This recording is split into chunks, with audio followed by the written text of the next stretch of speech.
When pressure hits, most people do not rise to their ideals. They fall to their training. And that is the part no one wants to face. You tell yourself you want peace. You tell yourself you want discipline, composure, clarity. But then one difficult message arrives, one moment of disrespect, one unexpected setback, one day where everything moves too fast, and suddenly your inner life is no longer yours. Your breathing changes, your thoughts scatter, your tone hardens, your judgment narrows. You say things you should not say. You imagine things that are not even true.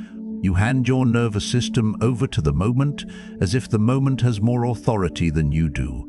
That is the breach, not the big public collapse, not the dramatic ruin, the quieter thing, the private surrender, the moment you watch yourself become smaller than your own values, the moment you realize that under pressure you do not become who you admire. You become whatever is least trained in you. And if nothing changes, pressure will not just take your peace. It will take your character with it. What makes this dangerous is that most people have mistaken the invader for themselves. They call agitation passion. They call spiraling thoughtfulness. They call emotional reactivity honesty. They call people-pleasing kindness. They call constant stimulation unwinding. They call avoidance patience. They call passivity maturity, and after enough years of naming weakness with gentle language, they no longer notice the damage. A man says he is just stressed, but what he really means is that he has never learned how to hold his own mind still. A person says they are overwhelmed, but much of that overwhelm is not caused by reality. It is caused by ungoverned attention. 10 tabs open in the mind, 10 unfinished concerns, 10 silent fears, all speaking at once. Someone says they care deeply, when in truth they have made an identity out of overreaction. Someone says they are too sensitive to the world, when often the deeper problem is that they have trained themselves to obey every emotional weather pattern that passes through them. And modern life rewards this confusion. The phone trains your attention to fracture. The culture trains your identity to perform. Stress becomes a costume. Busyness becomes status. Outrage becomes a form of belonging. Calm becomes rare, not because life has become impossible, but because inward discipline has become unusual. I have had to confront this in myself too. Recently, I have been thinking about how pressure strips people down to what is actually trained in them. It is an uncomfortable thought, because it removes excuses. Under stress, whatever is undisciplined in you becomes visible very quickly, not in theory, in behavior, in tone, in thought, in the speed of your reaction, in what your mind grabs when it feels threatened. I used to excuse frustration, mental spiraling, and sharp reactions as natural responses to pressure. I told myself they were inevitable. Honest, human, but a lot of it was not honesty. It was undisciplined emotion pretending to be necessity. That realization is humbling because it means the problem is not only what life does to you, it is what you have allowed inside yourself to remain untrained. This is where Stoicism enters, not as decoration, not as intellectual theater, but as an alarm. Marcus Aurelius did not write to comfort weakness. He wrote to call himself back into command. Epictetus did not teach people to control the world. He taught them to stop being ruled by what is not theirs. Seneca did not glorify hardship for its own sake. He understood that a person who cannot govern themselves in strain will be governed by whatever presses on them. Stoicism begins with a hard separation. Discomfort is not danger. Emotion is not authority. Pressure is not permission. That is a brutal distinction for the modern mind, because we have become used to treating internal intensity as truth. If we feel panicked, we assume something is collapsing. If we feel insulted, we assume retaliation is justified. If we feel uncertain, we assume we must stop. If we feel resistance, we assume the task is wrong. But Stoicism says no. First examine the judgment.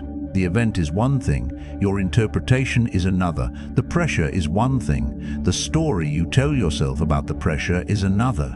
and many people are not being destroyed by events. They are being destroyed by their own unexamined judgments about events. This is why Stoicism still matters. It is not ancient comfort, it is ancient confrontation. It tells you that weakness is not inevitable, that reactivity is not authenticity, that fear does not become wisdom just because it speaks in your own voice, that much of what you call myself is simply habit, repeated without inspection. And if that is true, then calm under pressure is not a personality trait, it is a trained condition. It is built. The first place you lose yourself is in the mind. Long before your life becomes visibly disordered, your inner world has already been taken. You begin to live at the mercy of moods. A thought appears, and instead of examining it, you serve it. A fear appears, and instead of naming it, you expand it. A memory returns, and you let it poison the present hour. A possibility enters your head, and you suffer it as if it has already happened. This happens so quietly that people mistake it for normal consciousness. They wake up and immediately consult their mood as if it were a superior officer. They check whether they feel ready, whether they feel inspired, whether they feel wronged, whether they feel certain. Their whole day is negotiated with internal weather, and over time they do not realize that they are no longer thinking, they are being thought. This is the first assault. You lose your mind not because you are unintelligent, but because you stop distinguishing between thought and truth. You stop distinguishing between impulse and command. You stop distinguishing between what enters the mind and what deserves residence there. Modern psychology gives language to this. Catastrophizing, rumination, cognitive fusion, threat anticipation, nervous system overactivation. But Stoicism understood the structure long ago. A mind that does not interrogate impressions becomes a battlefield ruled by first reactions. Epictetus was relentless about this. He taught that when an impression arrives, the task is not immediate agreement. The task is not immediate agreement. The task is examination. Wait. Look. Ask what this actually is. Ask whether it belongs to the sphere of your control. Ask whether your reaction is strengthening you or reducing you. This is the first habit. Create a gap before assent, not a dramatic ritual, a disciplined pause. When pressure rises, do not instantly believe the first interpretation. Do not call the first surge of anger clarity. Do not call panic preparation. Do not call your harshest inner voice truth. Put a gate at the entrance of the mind, a breath, a silence, a delay. That small interval is where authority begins to return. The second habit follows it. Separate the event from the story. You were criticized. That is the event. You are now telling yourself that you are disrespected, diminished, misunderstood, threatened, exposed, and maybe permanently damaged. That is the story. You faced uncertainty. That is the event. You concluded that everything is unstable, that you are behind, that you have failed, that nothing will work. That is the story. Pressure becomes unmanageable when we fuse fact with interpretation. Stoicism cuts them apart. It reduces the emotional fog by asking a severe question. What actually happened? Often the answer is smaller than the mind wants to admit, and that is not denial, it is precision. Pressure loves exaggeration. Discipline speaks plainly. The person who cannot govern the mind cannot govern the day. And this is where the seed spreads into ordinary life. You lose your day in fragments, not usually through one catastrophic decision, but through 100 small leakages of command. You wake without intention.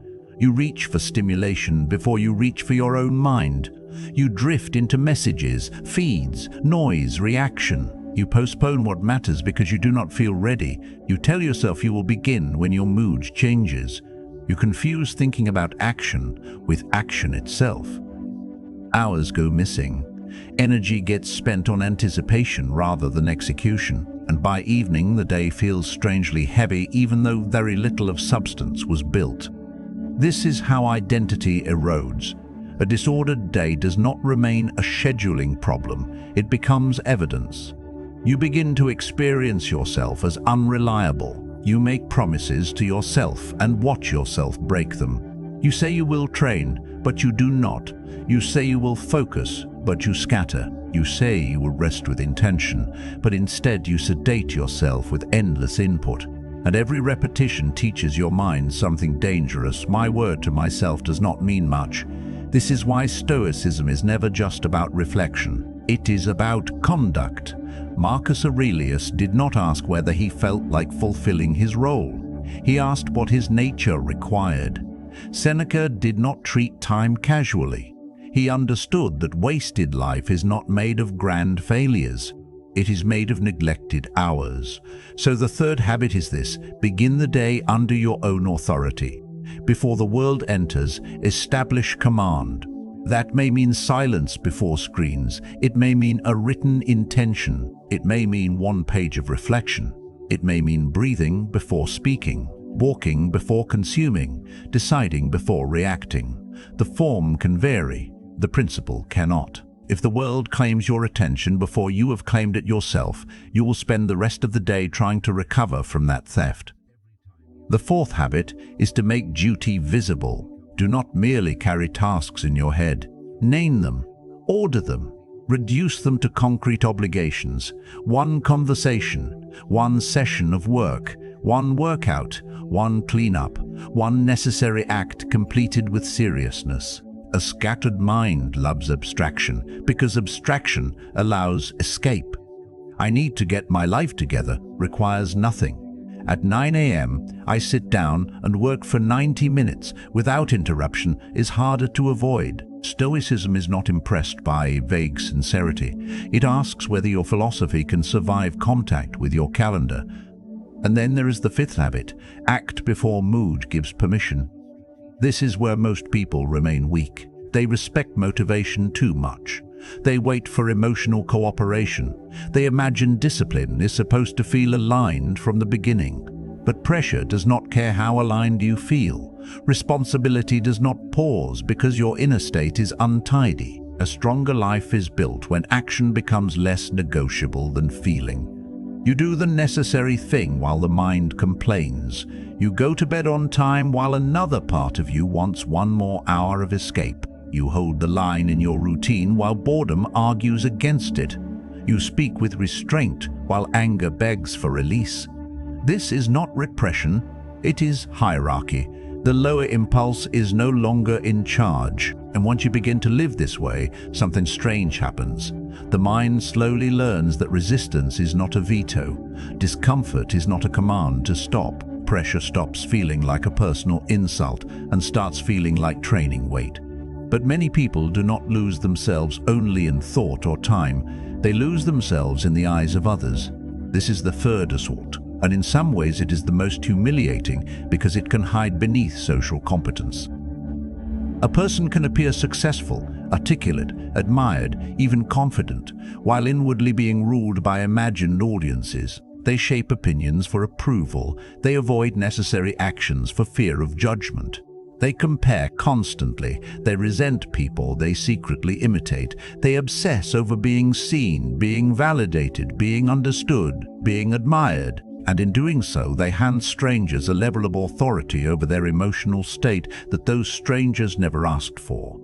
This is a subtle slavery. The need to be approved of is rarely loud. It often dresses itself as professionalism, likability, diplomacy, sensitivity, but underneath it is fear. The fear of rejection, the fear of disapproval, the fear that if others see your imperfections, your value will collapse. So the sixth habit is this: stop performing your life while you are trying to live it. There is a major difference between living with dignity and living for appearances. When you live for appearances, even your effort becomes theatrical. You want your discipline to be noticed. You want your restraint to be praised. You want your calm to be impressive. But then your center of gravity remains outside you. Your peace still depends on an audience. Stoicism cuts this dependency at the root. What matters is not what they assume, but what you are.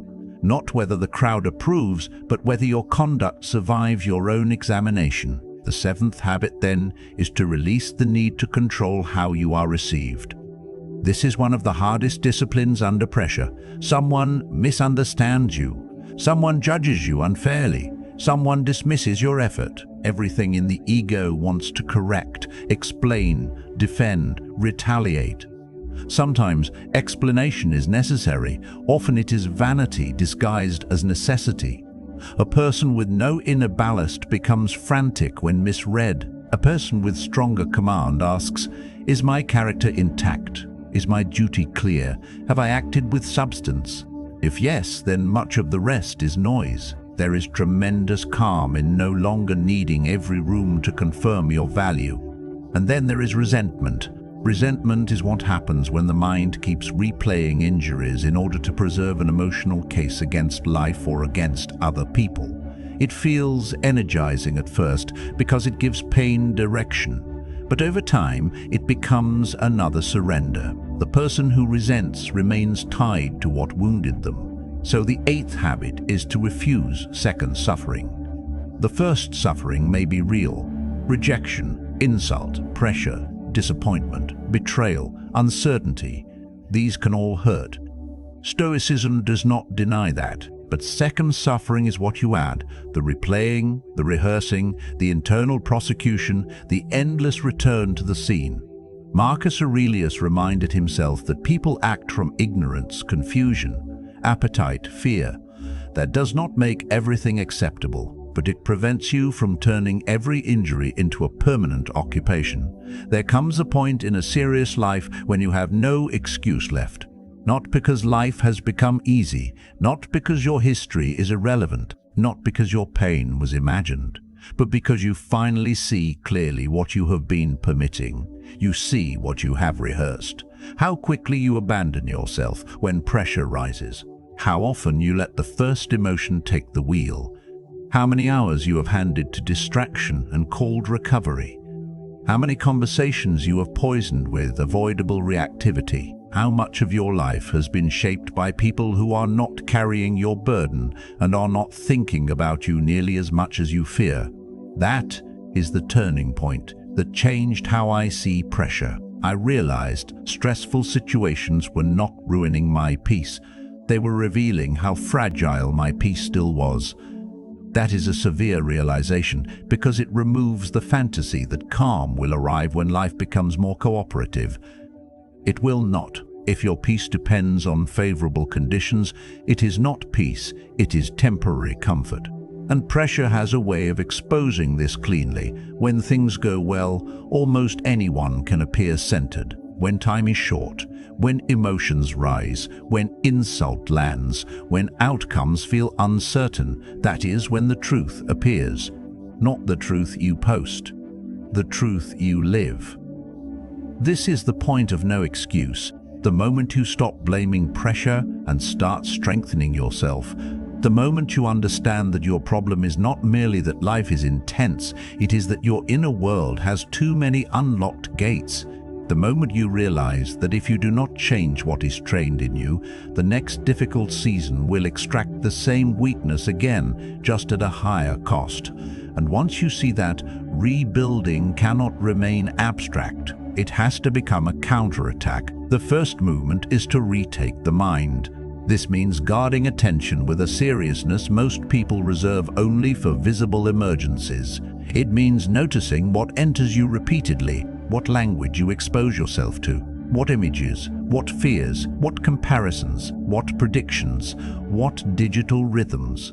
A mind cannot remain calm under pressure if it spends all day training itself to be overstimulated, agitated, fragmented, and externally driven. Retaking the mind begins with fewer openings, less noise, less self-poisoning, less immediate reaction. It also means changing your inner dialogue, not into fake positivity, into disciplined accuracy. Instead of, "I am falling apart," say, "I am feeling pressure." Instead of "this is too much," say, "this is difficult, and I will meet it in parts." Instead of "I cannot handle this," say, "I do not need to like this in order to handle it." Language matters because the nervous system listens. Repeated catastrophic language turns strain into identity. Precise language contains it, and above all, retaking the mind means refusing to speak or act from the first wave of emotion. One thing that helped me more than I expected was practicing control in smaller moments, slowing my breathing, delaying my reaction, refusing to speak from the first surge. Those moments seem minor. They are not. They are repetitions, and repetition becomes character. The second movement is to retake the day. A person who wants calm under pressure must live in a way that supports steadiness before pressure arrives. Sleep matters, order matters, physical environment matters. Food, movement, work rhythm, silence, morning and evening conditions, these are not side issues. They are the scaffolding of self-command.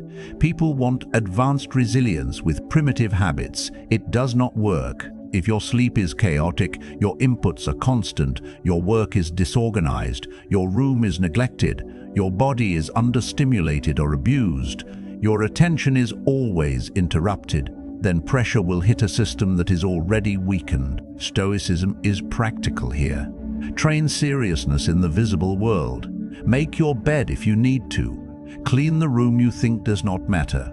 Show up on time. Finish what you begin. Keep promises that no one else hears. Put your body through chosen difficulty. Walk without a device. Sit without immediate stimulation. Build a life that does not collapse because comfort is absent for a few hours. Calm is not only mental, it is embodied reliability. And the third movement is to retake your position under pressure itself. This is where the habits become real. Anyone can speak about composure. Anyone can speak about composure in a quiet room. But what about rejection? What about insult? What about the email that changes your plans? What about loneliness when no one arrives to reassure you? What about boredom when discipline feels unrewarded? What about uncertainty when results are delayed and you cannot tell whether your effort is enough? This is where the ninth habit matters. Practice staying in position. Do not flee immediately into distraction. Do not lash out. Do not beg pressure to leave before you have learned from it. Stay with the moment without surrendering your standards inside it. Under insult, keep your speech clean. Under uncertainty, keep your actions ordered. Under rejection, keep your actions ordered. Under rejection, keep your dignity. Under delay, keep your duty. Under emotional heat, keep your breathing slow and your language exact. This is not passivity. This is command under fire. And when you live this way long enough, you begin to notice a change that is deeper than self-improvement. You are no longer so easy to invade. This is the inner citadel. Not a life without feeling, not a person made of stone, but a person whose center has become harder to capture. What no longer controls them? Every passing mood, every opinion, every urge to explain themselves, every moment of boredom that once sent them towards stimulation, every spike of anger that once demanded expression, every lonely hour that once tempted them into weak company or weak habits. What becomes unworthy of their attention? Petty comparison, imagined audiences, arguments with people committed to misunderstanding, endless exposure to noise disguised as information, emotional theatrics that once felt powerful but now feel embarrassing.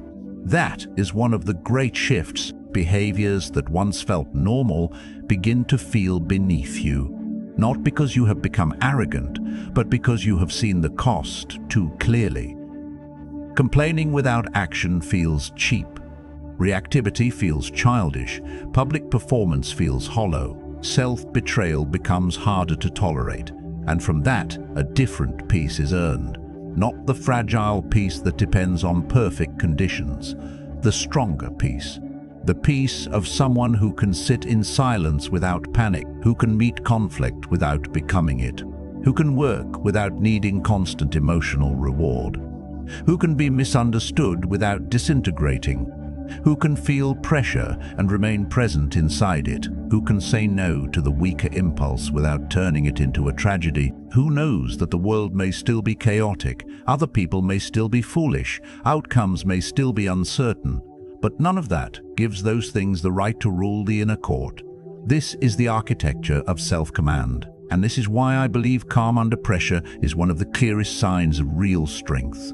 Not because it looks impressive, but because it shows that a person has learned not to abandon themselves when life becomes difficult. That is strength, not display, not noise, not image, fidelity to oneself under strain. If you are tired of being thrown off by stress, tired of reacting impulsively, tired of feeling weak in the moments that matter most, then do not ask for an easier life first.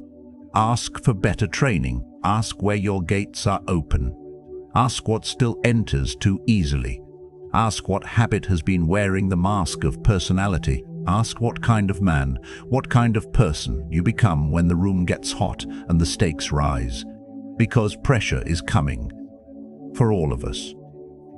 The question is not whether life will test you. It is whether the test will reveal a mind that panics, a day that collapses, a character that performs, or a person who has learned, through repetition, discipline, and truth, how to remain under their own command. So here is the order.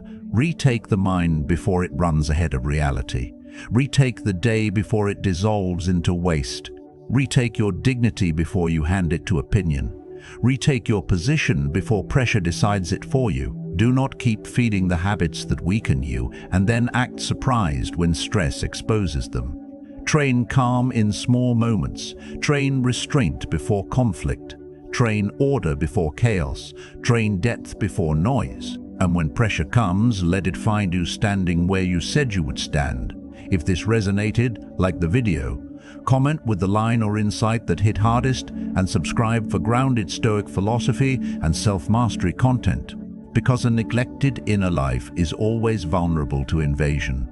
And from this point on, let that be your law. When pressure comes, I will not abandon myself.